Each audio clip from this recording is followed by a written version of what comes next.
చెడు వాటికి ఖర్చు పెట్టాడు. ఆస్తి అంతా అయిపోయింది. స్నేహితులందరూ దూరం అయిపోయారు. ఆకలితో అలమటిస్తున్నాడు. తినడానికి తిండి లేదు.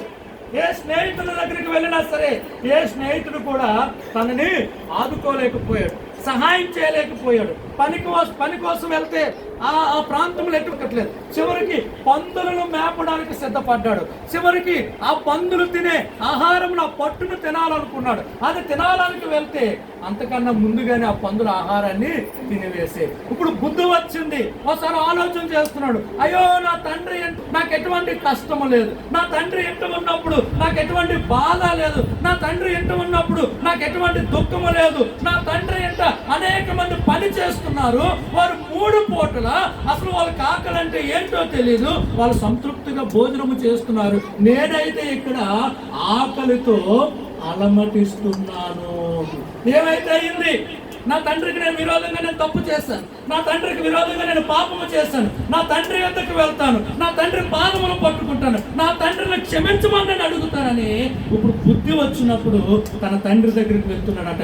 ఏ మార్గము గుండా అయితే తండ్రి యొద్ద నుండి వెళ్ళిపోయాడో అదే మార్గము గుండా వస్తున్నాడు. ఏ దినమైతే తండ్రి యొద్ద నుండి ఆయన దూరం అయిపోయాడో ఆ దినం మొదలుకొని ఈ దినం వరకు కూడా ఇదిగో ఈ రోజు కాకపోయినా రేపైనా సరే తప్పిపోయిన నా కుమారుడు మరలా నా యొద్దకు వస్తాడని ఆశతో ఎదురు చూస్తున్నాడు.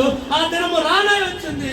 ఆ వాడు ఇంకను దూరంగా ఉండగానే ఆ తండ్రి గుర్తుపెట్టి పరిగెత్తుకొని వెళ్ళి ఆయన్ను పట్టుకొని కౌగిలించుకొని ఇదిగో ముద్దు పెట్టుకున్నట్లుగా దైవ లేఖనాలు మనకి కనబడుతున్నాయి. హల్లెలూయా, హల్లెలూయా.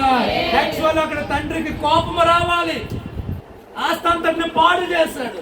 తండ్రి మాటను ఎదిరించి ఇంటిలో నుండి వెళ్ళిపోయాడు. ఇంటిలోనికి రావడానికి అధికారం లేదు. కానీ తండ్రి ఏం చేశాడంట? కనికరపడ్డాడట. హల్లెలూయా, హల్లెలూయా.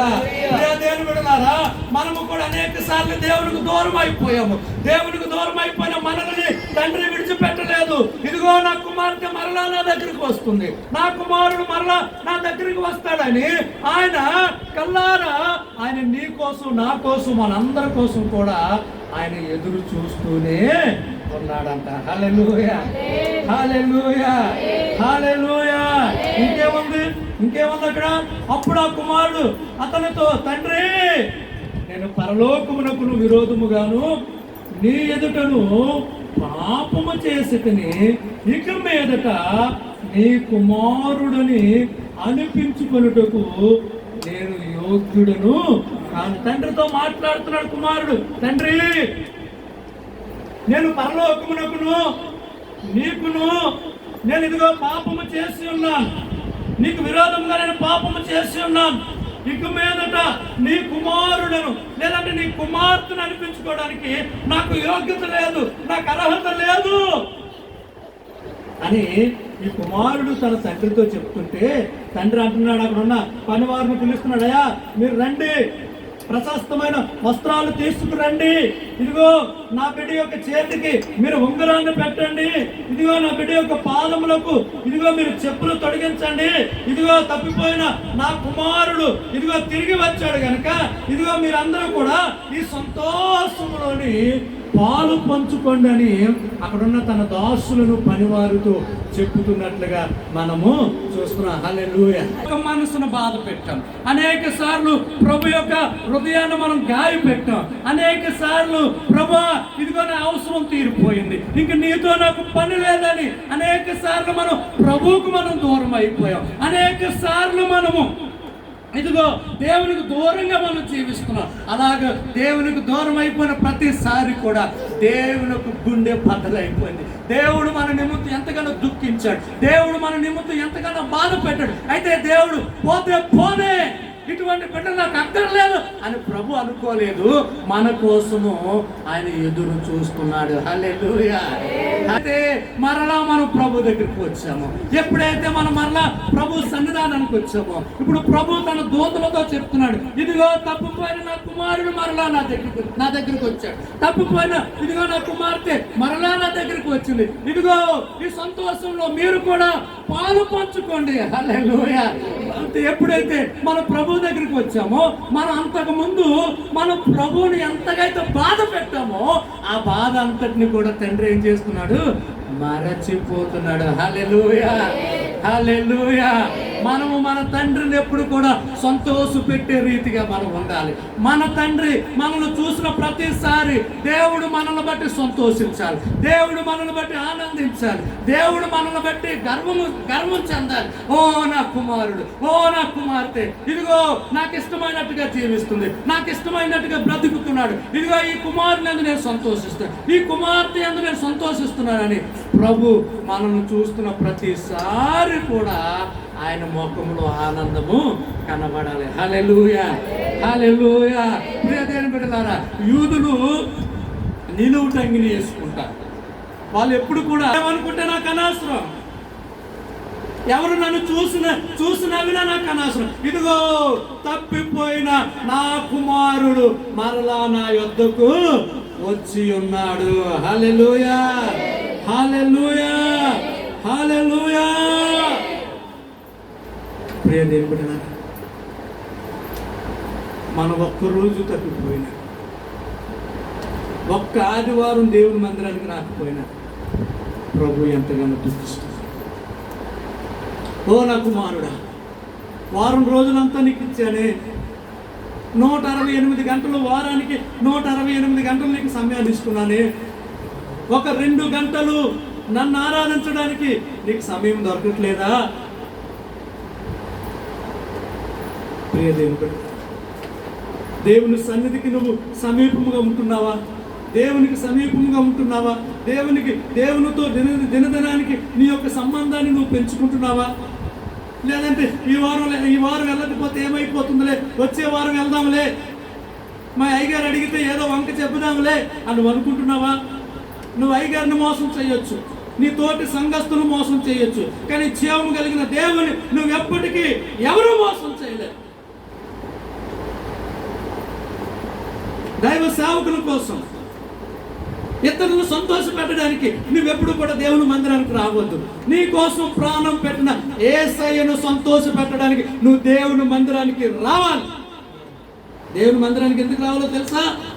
గత వారం అంతా మన పనుల్లో మనకు సహాయం చేస్తుంది, మన ప్రయాణాల్లో తోడు నీడగా ఉండడానికి, తోడు నీడ ఉన్నందుకు, మనకిచ్చిన ఆరోగ్యాన్ని బట్టి దేవుని స్తుతించడానికి, అదేవిధంగా ఈ రాబోయే వారం అంతా మన పనిలో సహాయం చేయడానికి కావలసిన బలాన్ని పొందుకోవడానికి దేవుని మందిరానికి మనము రావాలి. హల్లెలూయా.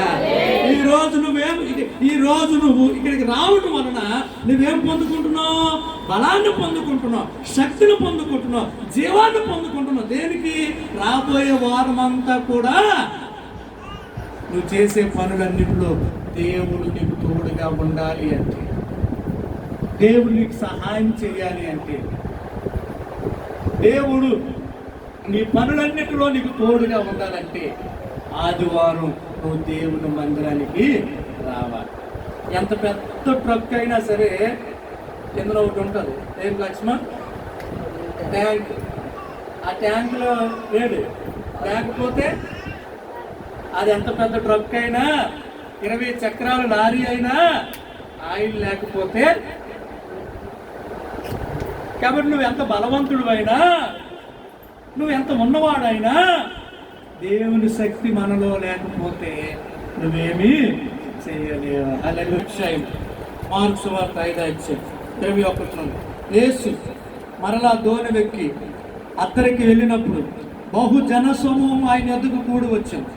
ఆయన సముద్ర తీరమునుండగా సమాజ మందిరపు అధికారులు యాయీరను ఒకడు వచ్చి ఆయనను చూచి ఆయన పాదముల మీద పడి, నా చిన్న కుమార్తె చావనై ఉన్నది, అది బాగుపడి బ్రతుకున్నట్లు నువ్వు వచ్చి దాని మీద నీ చేతులు ఉంచవలనని ఆయనను మిగుల ప్రతిమాలు కొనెను. హల్లెలూయా, హల్లెలూయా. ఒక కుమార్తె చావు బ్రతుకుల్లో ఉంది. తండ్రి వచ్చాడు, ఒక అధిపతి వచ్చాడు, యేసు ప్రభుతో చెప్తున్నాడు, బోధకుడా నువ్వు త్వరగా రావాలి, ఇదిగో నా కుమార్తె చావు బ్రతుకుల్లో ఉందయ్యా, నీవు వస్తే నా కుమార్తె బ్రతుకుతుంది అని యేసు ప్రభు వారిని ఏం చేస్తున్నాడంటే ఈయన ప్రతిమాలుకున్నాడు. బ్రతమాలుకుంటున్నాడు. ఒక అధిపతి, ఒక శతాధిపతి తండ్రి యొక్క దేవుని యొద్దకు వచ్చి యేసయ్యతో మొర్ర పెట్టుకోవడమే కాకుండా, అయ్యా నువ్వు రావాలి, నువ్వు సహాయం చేయాలని ఆమె యేసయ్యను బ్రతమాలుకుంటున్నాడు. ఎందుకంటే కుమార్తె పట్ల ఆ తండ్రికి ఉన్న ప్రేమ అటువంటిది. హల్లెలూయా, హల్లెలూయా. 35వ వచనానికి వచ్చేసరికి ఆయన ఇంకా మాట్లాడుచుండగా ఆ యొక్క యాయీరు ఇంట్లో నుండి ఒక వ్యక్తి వచ్చాడు. అయ్యా నువ్వు ఇంక బోధకుని నువ్వు బాధ పెట్టొద్దు, నీ కుమార్తె చనిపోయిందయ్యా, నీ కుమార్తె చనిపోయింది, నువ్వు ఇంకా బోధకుడు నువ్వు బాధ పెట్టొద్దు, నీ కుమార్తె చనిపోయింది, ఇంకా బోధకుడు వచ్చినా సరే ఏమీ చేయలేడు అంటే యేసు ప్రభువు అంటున్నాడు, నువ్వు నమ్మకము ఉంచు. హల్లెలూయా, హల్లెలూయా, హల్లెలూయా.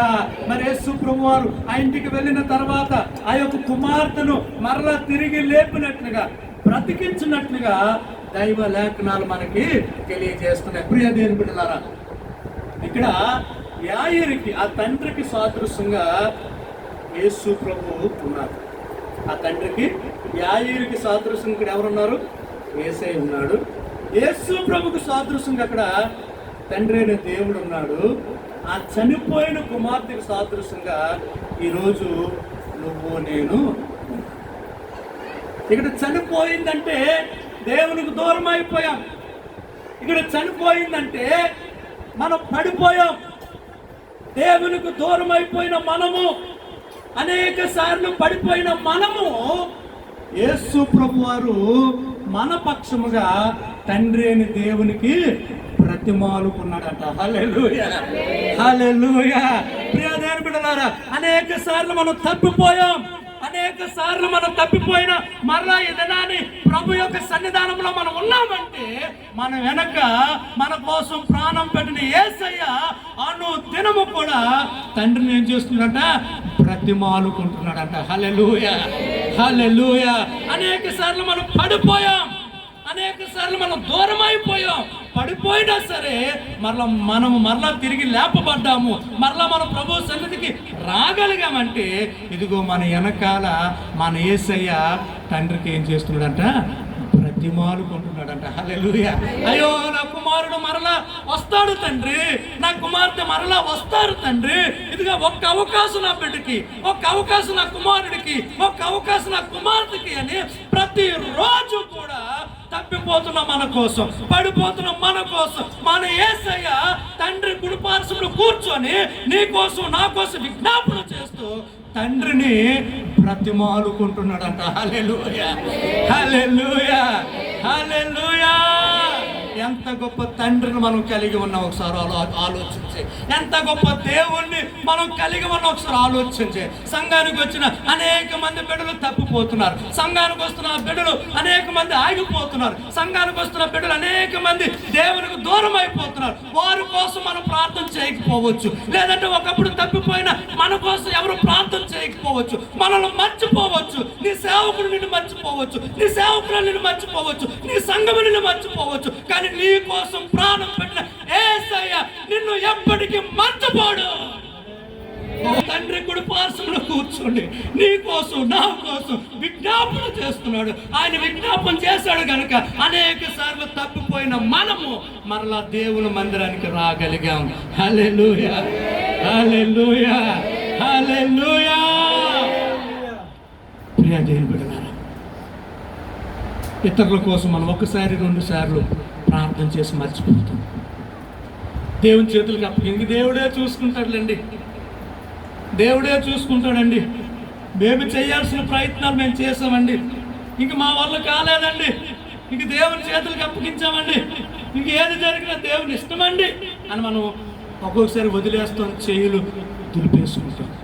కానీ యేసయ్య అలా దులుపుకోలేదు. హల్లెలూయా.